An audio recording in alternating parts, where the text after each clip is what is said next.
Have you ever felt like you were born into the wrong family, not in the dramatic secret prince sense, but in the quiet, persistent sense that the people who are supposed to be your blueprint for life speak a language you don't understand? This is the story of the family translator. You know this person. Maybe you are this person. From a young age, they learn to navigate not just their own emotions, but the emotional weather systems of everyone around them. A father's silence wasn't just quiet. It was a low-pressure front warning of a coming storm. A mother's sigh wasn't just breath. It was a shift in the atmospheric pressure of the entire house. The translator didn't choose this role.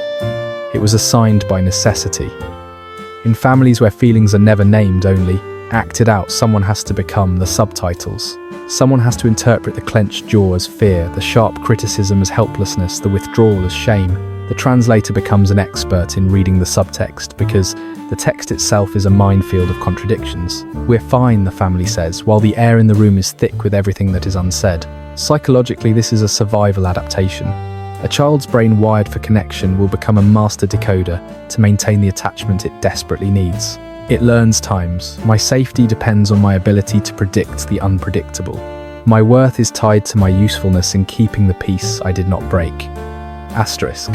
So the translator develops a series of quiet skills. They learn to calibrate their own needs to the emotional capacity of others.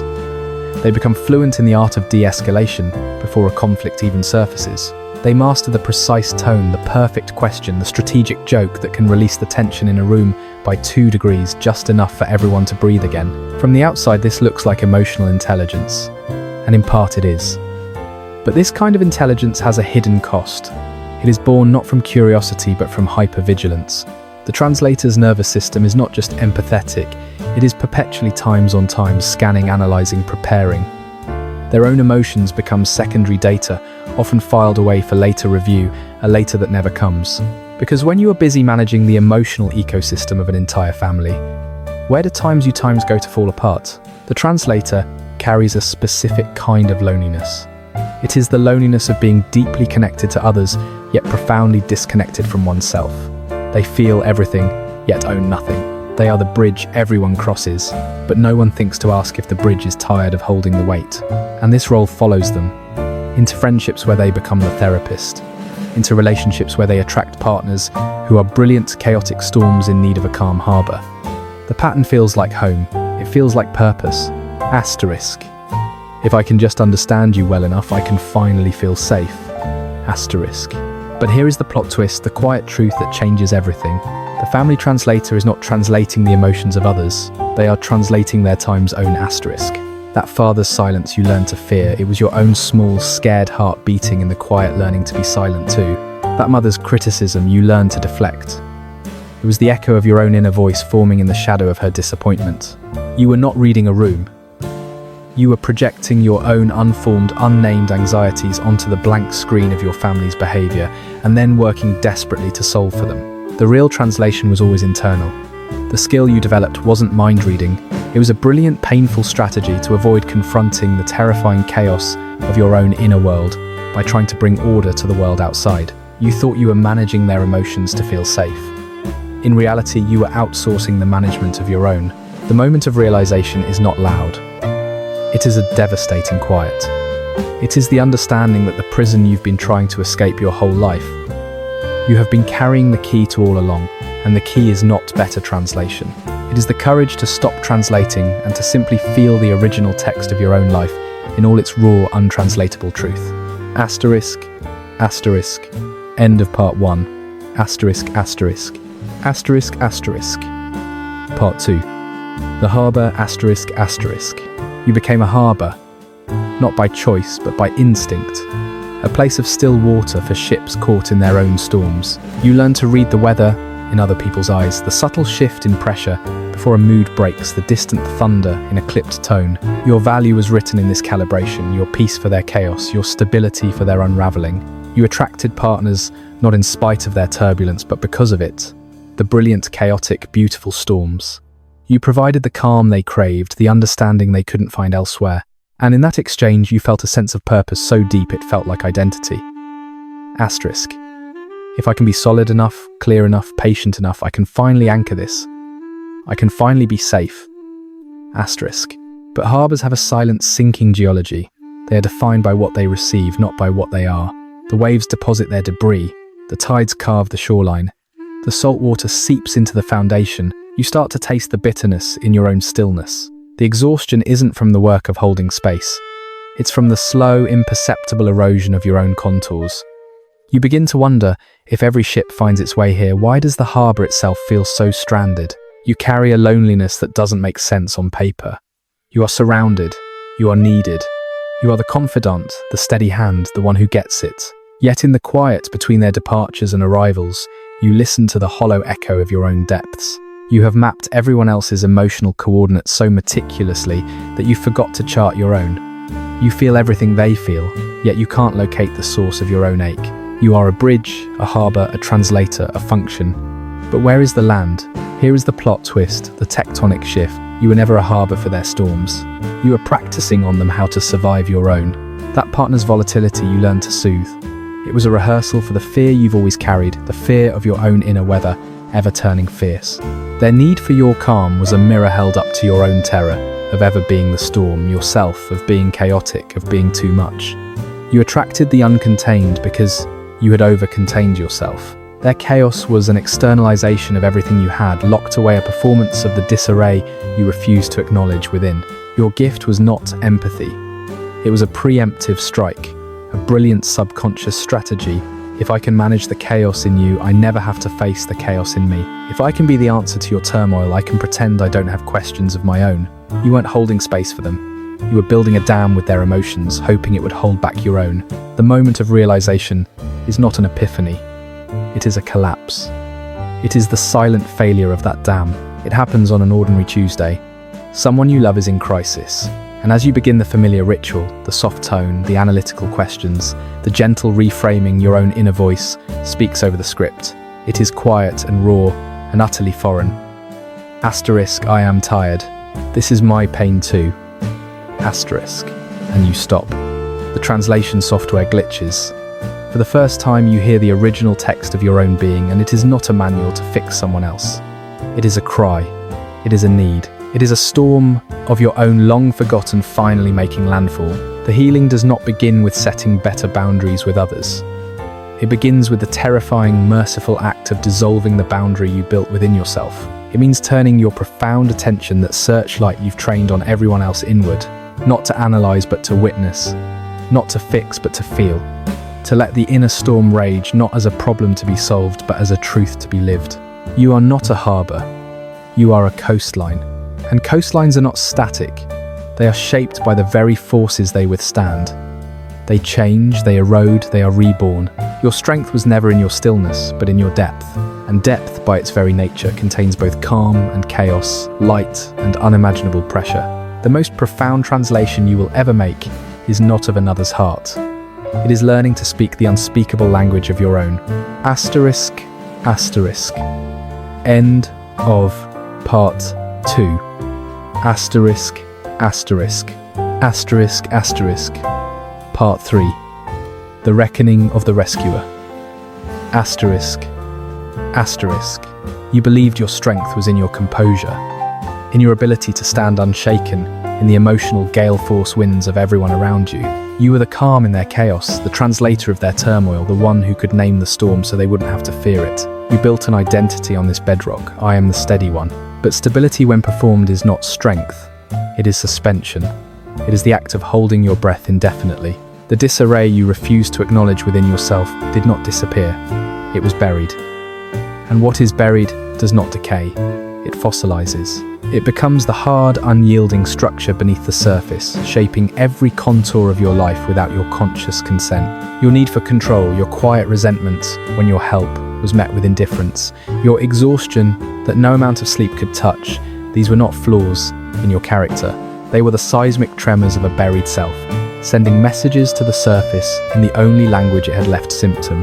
The world calls people like you empaths, fixers, therapists without a license. It frames your exhaustion as a noble burnout, the cost of caring too much. This is a seductive lie. It lets you keep the halo while you slowly starve. The truth is far less romantic.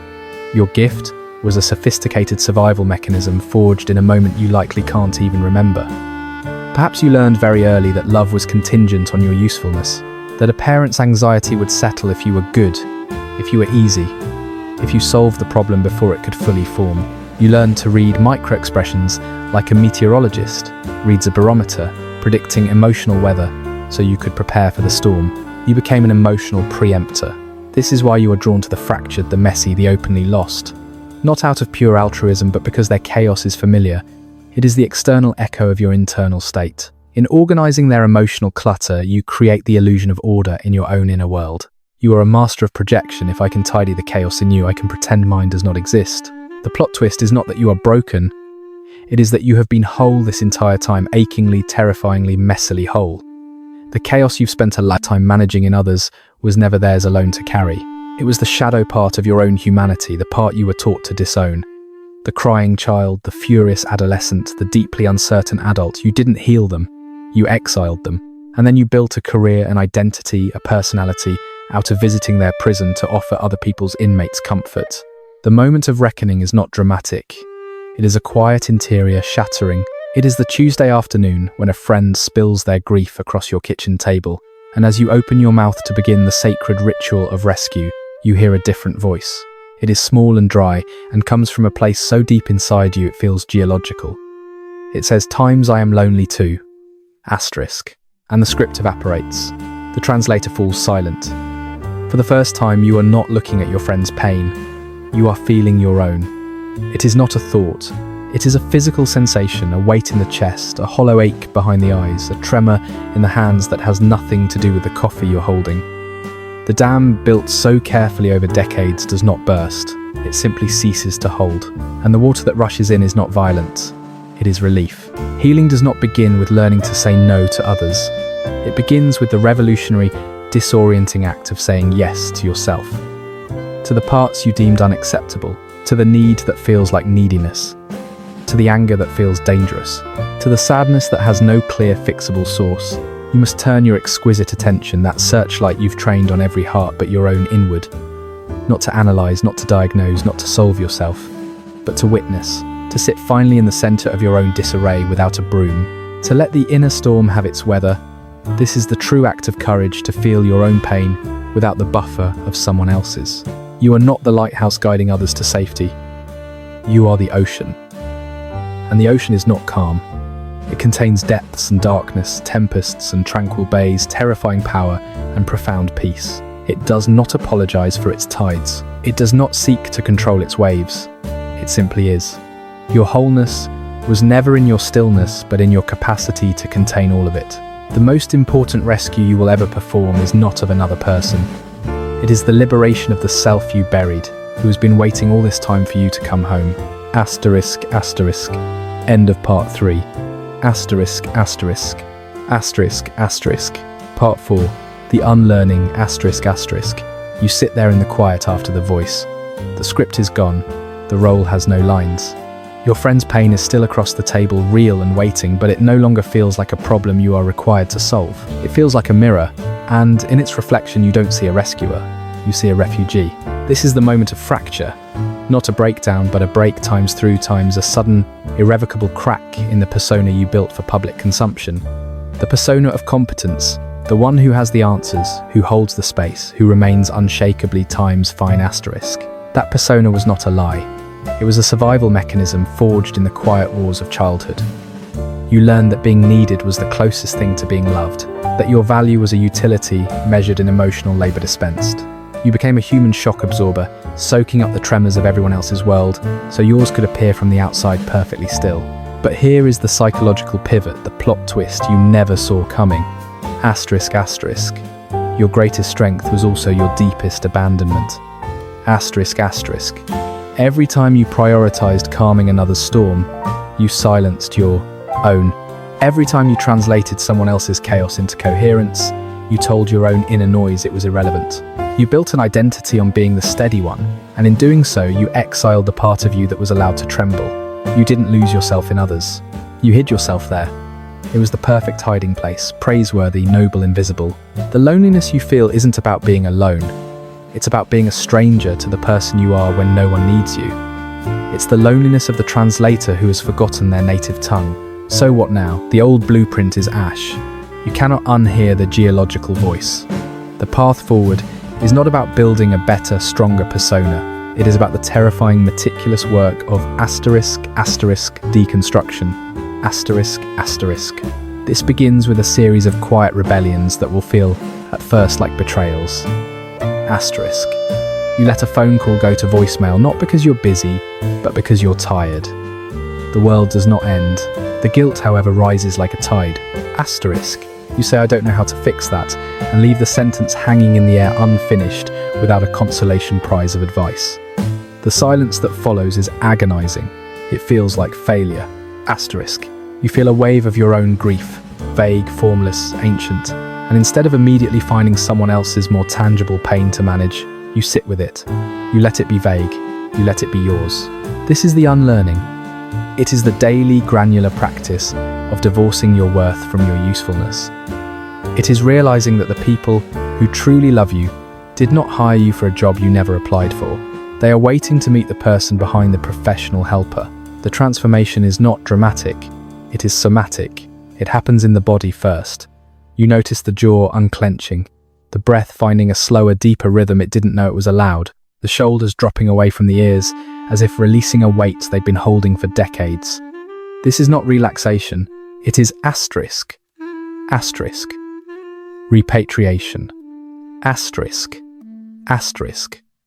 Your nervous system, that brilliant, adaptive organ that learned to live on high alert in the service of others, is finally being given permission to stand down, to feel its own weather.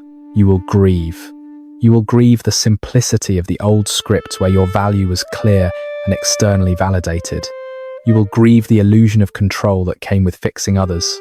You will fear deeply that without your utility you will become irrelevant, a ghost. But in the space where that fear lives, something else begins to grow. A different kind of strength, one that doesn't flex or perform. It is a gravitational force. It is the quiet, unshakable certainty of a planet in orbit, not around another person's need, but around its own core. You are not becoming selfish. You are becoming solid, and from this new center, a miracle occurs. Your relationships do not fall apart. They change texture. They become real. You stop performing care and start practicing connection. You listen not to diagnose, but to witness. You offer presence instead of solutions, and in doing so, you offer others a far greater gift, the permission to be imperfect, unfixed, and whole in your presence. You stop being their lighthouse and start being a fellowship on the same dark, beautiful sea. The most profound rescue was never an external mission. It was an internal homecoming. The person you were always trying to save was never out there.